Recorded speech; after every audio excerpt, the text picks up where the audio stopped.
In Washington made nationwide impact. At Bluegrass Airport, one Washington, D.C. native is flying back to her hometown from Lexington hours after the crash. She shared her fears and concerns with us, as well as how her community is responding. WKYT's Lucy Cole has that story. Because of last night's plane crash at Reagan National in Washington, D.C., there's been a ripple effect for airports all across the country.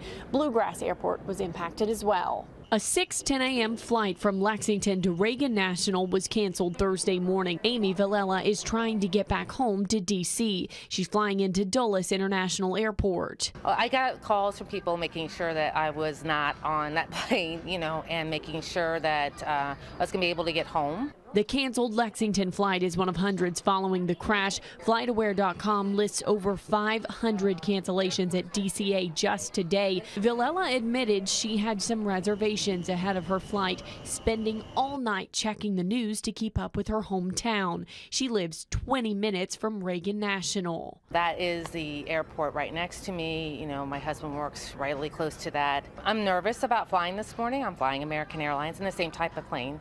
And I almost was like, hey, can you come drive and get me? She tells me she expects her community to rally in support in the coming days, but right now her hometown conversations are filled with questions and empathy. How could this happen? And especially with military aircraft. So I think a lot of people are just wondering how it's happening and feeling a little unsure about that. Yeah, it makes you pause, but I'm really, my hearts go out to the families that are there. As for today, there are no flights from Bluegrass Airport expected to be coming or going to Reagan National for the rest of the day. For now in Lexington, I'm Lucy Cole, WKYT.